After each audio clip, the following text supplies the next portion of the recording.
The withdrawals are so bad. Man, that con is so exhausting. I think you just have to have a team behind you if you want to be able to pump out videos the moment the con is done. You know, everything's coming to you a week late, and that's fine because I need to have the energy to actually make this video, as which you can probably still tell I'm still exhausted. Doesn't matter, I will power through. So honestly, this video really isn't for anybody else but me. I just want to kind of put out my highlights. I did record some footage here and there, but I mean, to get actual really good footage and great shots and everything, it would have taken a lot more time, effort, and energy, which all three I didn't have because I just honestly wanted to enjoy the con, which I did. So it's just gonna be me talking about it afterwards. At least like maybe when I look back on this from next year, I'll be like, oh, okay, that's how I felt last time, because I think hands down this is probably my favorite Comic-Con.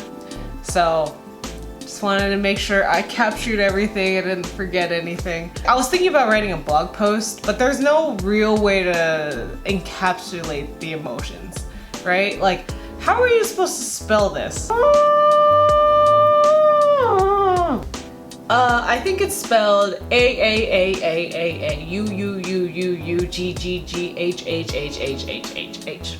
So putting it in a video format kind of made more sense to me, just in case I have those squee moments. So the start of my con would have been Wednesday, which I've already detailed in another magnificent video of all the shenanigans that happened there, which was basically, I met James McAvoy, I went to the Conan show. So Friday for me was gonna be a pretty packed day, I think. The panels I really wanted to make it into were Rick and Morty, Game of Thrones and Hall H, the Screen Junkies, and the world premiere of Batman Hush. I think the worst part about this con, personally, was just that so many things that I personally wanted to do were overlapping with each other. I mean, previous cons, like, I didn't feel like I had that much of an issue, like which panels I wanted to make and which ones didn't. Let's just start off the day as chronologically. I went to the exhibit hall because there was nothing really in the morning where I was like, oh my god, you gotta see that right now. And another one of the best fangirl moments of my life is that I just stumbled onto one of the booths that had X-Men Evolution in the background, and I was just like, whoa, that's kind of weird. Like, it's a show that's kind of been off the air for a long time, but it was like my favorite animated series when I was growing up. So I was just like, that's so bizarre, but I mean, I'm here for it, like, I'm down. So I start thumbing through the prints on the table, and the guy comes out, and I just like, oh, it's so cool that you have X-Men Evolution stuff out here, because I was like, I haven't seen any X-Men Evolution stuff in a long time. It's kind of been off the air for a long time, erased from a lot of people's minds. You know, they don't think of it as like Batman the animated series, or X-Men the animated series, or Justice League Unlimited. Like, I'm just saying, just generally speaking, this show isn't as ingrained in the culture as those other animated series are. I mean, I was just really surprised to see them there. And then he's like, oh yeah, I'm the creator of the character designs for X-Men Evolution. And if it wasn't already apparent, huge X-Men fan. I will not bore you with the details. Just trust me, I am. So I was also about to go into like a heart attack mode again, because this animated show was actually like what really got my love for the X-Men going. X-Men 2 came out and I was like, okay, I loved X-Men Evolution, but I double love X-Men Evolution even more. And then X-Men 3 came out, which we'll not talk about. We'll not talk about that. The point is, I think that 1-2 punch of X-Men 2 and X-Men Evolution really sent my fangirlness into overdrive. I didn't really know him by name, sorry, but his name is Steve E. Gordon, and I was already thinking about buying print, but the fact that he was there and he was ready to sign it, I was just like, okay, let me choose. So I was like flipping through, and we talked a lot about our favorite characters and what I think the show was and what it meant to be, and a few shifty things from Marvel that kind of got the show canceled. At least they didn't cut it off where like it's like a cliffhanger type of thing. From what he told me, it was that the WB honestly wanted the show to keep going because that was like their highest rated animated show on their network. It was beating out Pokemon, it was beating out a bunch of other shows. It was just that popular. But Marvel was like, no, we're not selling toys, we don't want it anymore, just cancel. So I think at the end of season 4, WB was like, okay, fine, we'll just neatly wrap it up into a bow and be done with it. Okay, I feel like this could really be a video topic on itself, and I think I will make one, but just briefly speaking, X-Men Evolution to me was like the pinnacle of what I want and believe X-Men should be. Like, I know it's really exciting for the movie universe and the TV universe to go in these dark directions and like have this like, oh, they're being hunted all the time and it's like the end of the world and they really have to save it. But one of the beautiful things about X-Men Evolution particularly was that it really is just kids like trying to grow up normal. Like, some of them don't want to be superheroes, some of them definitely will be because what they owe to their mentor and what they want to do with their lives. But a lot of it is just them trying to navigate like their high school life and trying to be a mutant at the same time. I think that's pretty much applicable to everyone who's growing up, because of course you have your school life and you're trying to fit in and you're trying to find yourself in the world, and then you also have a different side of you at home. At least for me, I really resonated with that because I was just like, yes, please. It was a nice mirror to the struggle that they had, as to like a lot of people I knew and myself had when we were growing up. So to me, X-Men Evolution, like, I know, blasphemy to the 90s series, but, and I mean, X-Men Evolution just showed how fun and painful it is to be like a teenager growing up with all these things happening around you. So that's why it's just my definitive X-Men animated show. So I was trying to keep it cool. I don't know if it worked. I guess we'll see. But I did buy 2 prints, right? So this is the team as if they were in the sitcom Friends, and I couldn't help myself. My favorite iteration of these 2 is definitely an X-Men Evolution, and I know everyone's gonna like, oh, Jean's so boring, blah blah blah, Scott's so boring, why aren't you like in the Rogue and Gambit train? I don't know, this one, I just can't tell you. I just personally, like, Jean kind of always felt like a big older sister to me. Like, she's really cool and she's really awesome and she looks out after everybody. I don't know, I was kind of just really drawn to her as a character.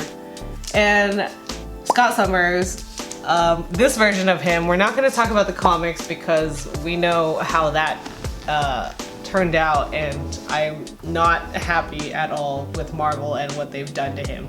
But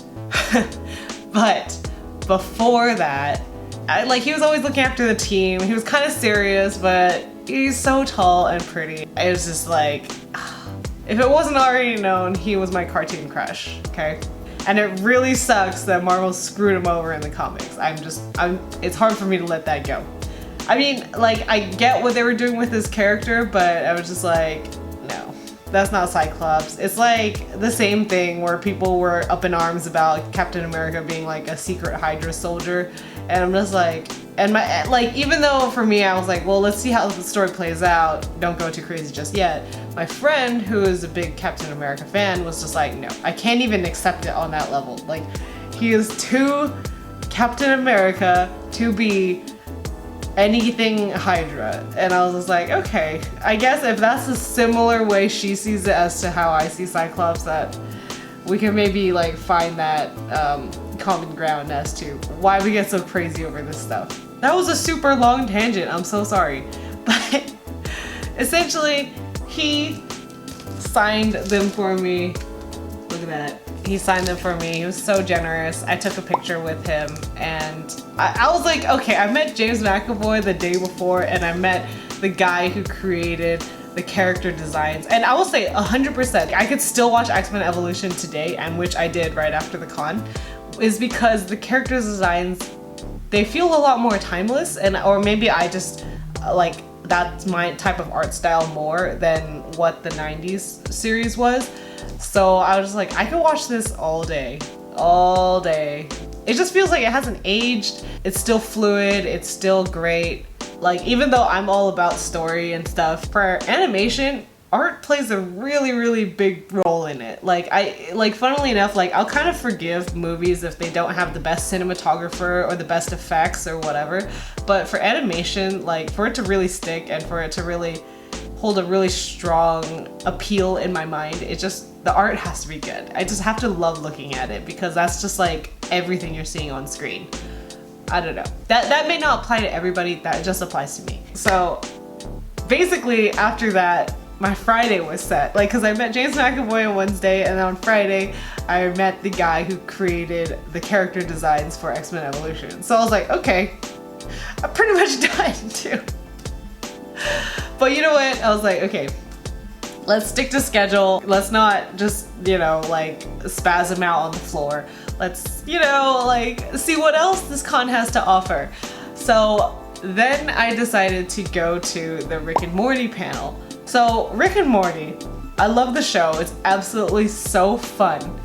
But man, the fans, they're just too much of it. Like, it's almost like I'm happy that like X-Men and stuff is not as beloved. Oh God, this sounds so horrible.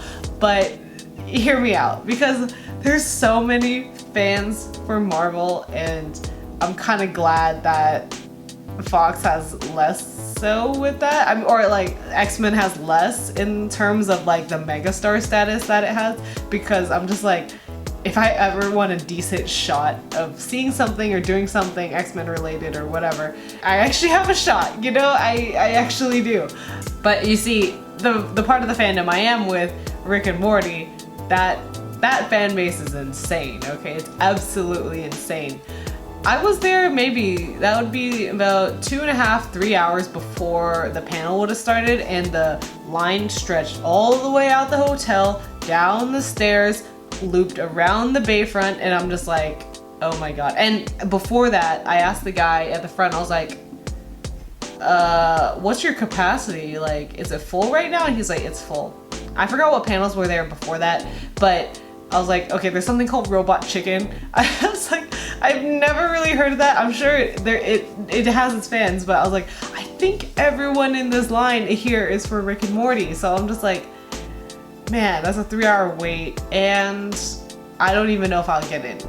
Like, you could probably get in, but it was like, ugh, such a slight chance.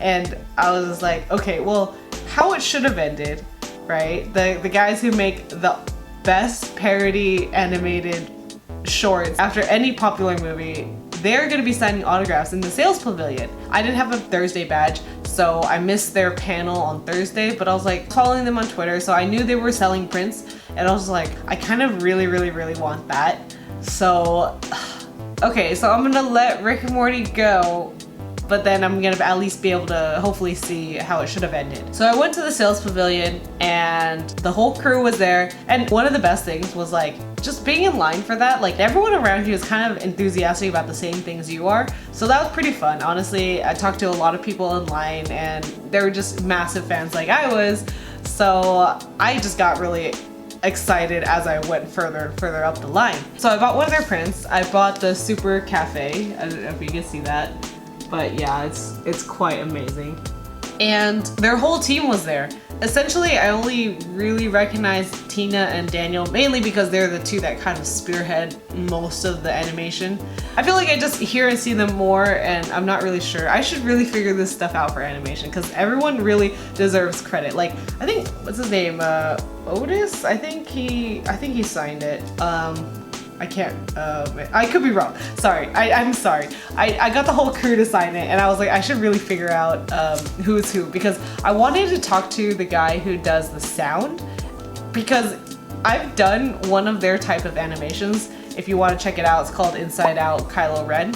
And the toughest thing for me, honestly, wasn't the animation. The animation took a long time. But the thing that makes it work or not work is the sound. It's funny because when you're video recording something like this, you actually don't take into account sound that much at all. It's because there's already ambient sounds out there, or there's like intonations of my voice or whatever. Like, and I'm not really doing anything that requires sound effects, so there's nothing to really add to that. But when you're doing an animation, it's like dead silent. You can put the voices in, but sometimes you need like extra ambient noises, or you need sound effects for sure. All that stuff was so difficult to figure out. And what is it? The Force Awakens ends part 2. The sound there is just like, oh, like amateur, like get out of here, you know? I just wanted to tell whoever, like, I just want to tell the How It Should Have Ended crew, whoever does their sound and mixing is absolutely amazing, and they need to get way more credit if they don't already get amazing love thrown at them left and right. Oh, this is, honestly, I was like, this is so fun too. I was like, this artwork is just like, because I also love how they draw their characters. Yeah, I don't know, it's fun, and their facial expressions and action is pretty great. Like, what was it, Batman fighting the villain pub? That was awesome. Love that. I just like watched that all day. So again, Friday, huge success. I was like, it's only 12 o'clock and it's a huge success. But so Rick and Morty was about to start in an hour, and funnily enough, I was like, you know what, let me just check it out just to see if there's any line or anything. So I went over there and the line was shorter. Like, it went just around the hotel, down the stairs, and then to the front of the harbor. It didn't stretch further out, which was what it looked like 3 hours ago. So I asked the guy in the front, and they were like, we are at max capacity. And then I asked them like to the side, just like, hey, just curious, what's the possibility of these guys getting in? Like, at least like all the way down the line, like down the stairs. He's just like, you know what? They tell me that not even these first 5 people are gonna be able to make it. And I'm just like, oh yeah. To be honest, I don't think anyone's leaving Robot Chicken. Luckily, my friend got into that panel, so totally happy for her that she got to see that. And I was like, okay, well, if I don't see Rick and Morty right now, there's nothing much else I have planned. So I was like, okay, I've got like 3 or 4 hours before Game of Thrones. Like, but you know what? If I'm just gonna eat lunch, I might as well just eat lunch in line. So went to the Hall H line. My friend's already in Hall H because she wanted to watch the Russo brothers and the writers of Endgame. So I was just like kind of texting her. I was just like, okay, I'm in line for Game of Thrones. We'll see if I get in. So if you don't know Hall H, basically it's like you have lines and lines and lines, and then there's 4 nerd chutes, okay? These chutes are like, they usually just try to empty out the whole line to go into Hall H at a time. So it's like, yay, the chutes are moving. That chute's already been full, so that means they're definitely getting in before us. And then this chute came in after us, so we have to be going before them. So I just sat in line. The worst part was like, okay, there was this break between the tent covering from the beginning of the chute and the second part of the chute, because there was a giant ugly statue that kind of blocks them from making it like one tent as they did with another thing further down. So me and my new line buddies were like, oh god, like let's just hang out in the shade and let's just not. But then evil volunteer people forced us to go stand in the sun. But I did bring sunscreen and a jacket, so I was just kind of using that to cover myself. And these 2 boys, I feel so bad for them. They were burning. They were like absolutely burning. The funny thing about Game of Thrones was that when I was talking with all the people around me, all of us kind of were going in with the same expectation of like, we don't know what this panel is because technically the show is over. We just want to see the reactions to the fan questions. Not that we were gonna shit on them. Like, I was like, I'm not even asking a question. I just want to see what other people had to ask them. I honestly don't think people would be horrible and awful going up to the mic, because think about it, you have to wait this long for it. Like, either Anger's got really big problems with you, or you do really appreciate and love the show, but you do want to see like how they address certain things that you had issues with because you're that passionate about it. So that was kind of our whole like thing. We just wanted to see the Game of Thrones panel because we wanted to know what the fan interaction with the cast and crew was gonna be. We already knew at this point that the showrunners, David Benioff and DB Weiss, I think their names are, were not gonna make it, but it didn't matter because we were just like, well, we still want to ask questions. That's the main appeal of it, because we're not gonna be able to ask them questions to their face like anywhere else. It's just like, because online people just get way too like toxic a lot of times. I genuinely felt from gauging the responses around me that people would just wanted to ask like real questions about how it felt, how things shook up. I don't know the specifics of it because I don't think anyone in my group particularly was actually gonna go to the mic, but that was the whole appeal to it. We just wanted the fan interaction with the cast and crew. And when we finally got in, The moderator took up so much time asking his own questions. He had basically left no time for fan questions, which was really disappointing because I was like, okay, I waited 3 to 4 hours, 4 hours for this. It was great seeing the cast. Like, I don't think anyone is blaming the cast on what happened. And I was just hoping for a little bit more of an interesting discussion, and that would have been spearheaded by the fans. That didn't happen. Genuinely, I just don't think people would have shat on them in the microphone, okay? You could tell people love this series. So especially if you made that big of an effort, I just personally don't think it would have been like a shitfest as I think they might have been scared it would have been. But, you know, you never know. A little underwhelming. But they did give us a very nice goodie bag, so that was awesome. So they gave us a cup, which was cool. I'm using it, so I can't show you. And then they also gave us this poster with Danny and John. And I have a previous one from previous years. Sorry, it's on my wall, I'm not taking it down. Where it's like winter came from House Frey. Same art style, it looks amazing. So there's a bunch of reds and blues in it. I don't know, I'm a sucker for really good art. Anyway, so after Game of Thrones, the problem with the next thing I wanted to do on my list was that I wanted to see the Screen Junkies, because that panel with Screen Junkies is always a bunch of fun because everyone gets really excited, everyone's really passionate about movies, and the arguments they come up with are just so darn funny. Like, I think a number of them have done stand-up before, so it's pretty clear that they can dish it out pretty fast and furiously. Oh, I forgot. Yeah, so the most important thing was deciding if I wanted to go with Marvel Hall H on Saturday or the Screen Junkies panel, because I just know that the Screen Junkies panels are always tons of fun. And I think the last time I went to Comic-Con, that was really the highlight of my con experience because they were just so fun and they brought in energy to it. I think that even like some of the top celebrities don't even match. So I was like, the other thing is, if you do the Marvel panel, you're gonna be stuck in Hall H from the beginning of the day to the end of the day, and it effectively cuts out any possibility you have of exploring anything else. And I just wasn't sure I wanted to do that. Like, it would have been really cool if I did go to Hall H on Saturday. Yeah, I was just like, there's things I want to do, you know, in the exhibit hall, other panels, other things I'm really interested in. So I just don't know if it was really worth it for me to wait the whole day in Hall H on Saturday. So I was like, you know what?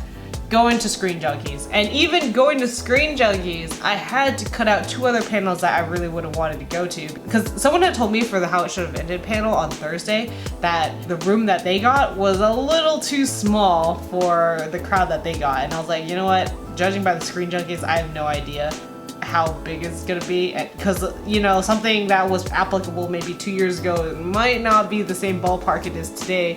Anyway, so I was like, I had to skip my book panel at Penguin, and I think it was like Del Rey book panel right after that. I actually, not weirdly, but like, I do like going to the book panels because I like to write, and I do want to get something published someday. So those are a really big, important thing for me, even though they're not important to most other con goers, which is great. So I don't have to wait in line and try to not be able to make it into a certain room.